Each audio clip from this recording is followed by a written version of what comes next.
Dr. Carlson, tell us about heel spur. What is it? And I mean, you know, how do we know we have it? And what are the symptoms? And how can you cure it? All that stuff. There's so much out there about it, and I think there's many of us who might even have it and don't know we have it, and just write it off for old age, or I don't know what it is. But tell us all about it.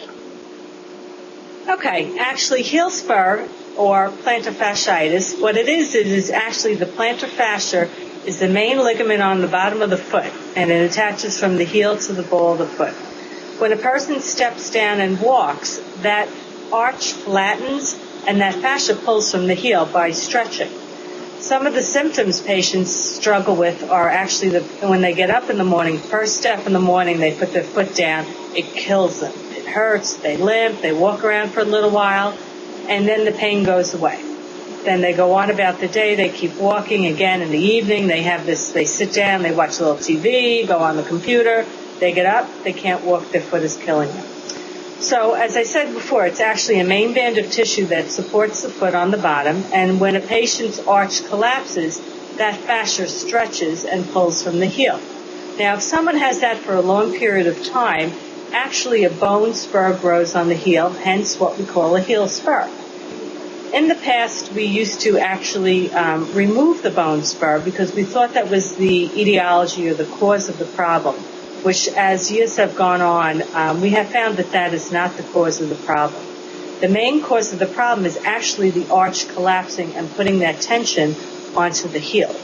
So once the arch is supported, this process tends to go away. So when we do treatment for heel spur, you must really treat it twofold.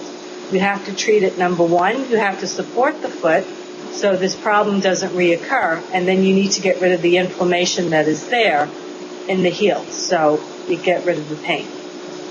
And ways that we get rid of inflammation in the heel would be injections, physical therapy, medication by mouth, anti-inflammatories, and then again, support the foot. Good ways to support the foot are, of course, the custom orthotics, proper shoe gear, a good pair of supportive sneakers with some cushioning, and really shoes all the time, not to walk barefoot, because anytime that arch does collapse, that's causing potential pain and problem. So let me ask you, Dr. Carlson, when you say arch collapse, are you talking flat feet? You know, is the thing which we call flat feet? Absolutely. Flat foot is the main cause of the problem. Well, that was simple. I see. Yeah, very simple. Flat feet is the cause. So heel spur is flat feet. And actually, some patients say, oh, I have an arch in my foot. Look when I'm sitting down, I have an arch. As soon as they step down, their arch flattens out, and that's really when the problem is occurring. So when we actually examine a patient, we always examine the arch on weight bearing and off weight bearing, and you'll always explain to them, look, there is an arch here, but look, when I simulate weight bearing, your foot collapses, and this is how the fascia pulls, and this is why you're getting the problem. So they must really look at their feet when they're stepping down, because that's when they see they have no arch.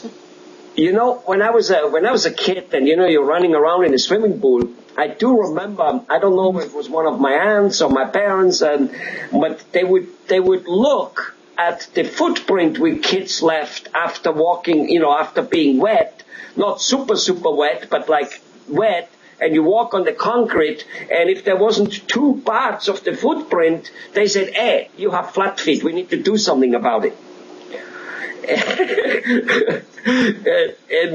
Did you think there's anything to that? Yeah, well, actually it is. When you step down, you can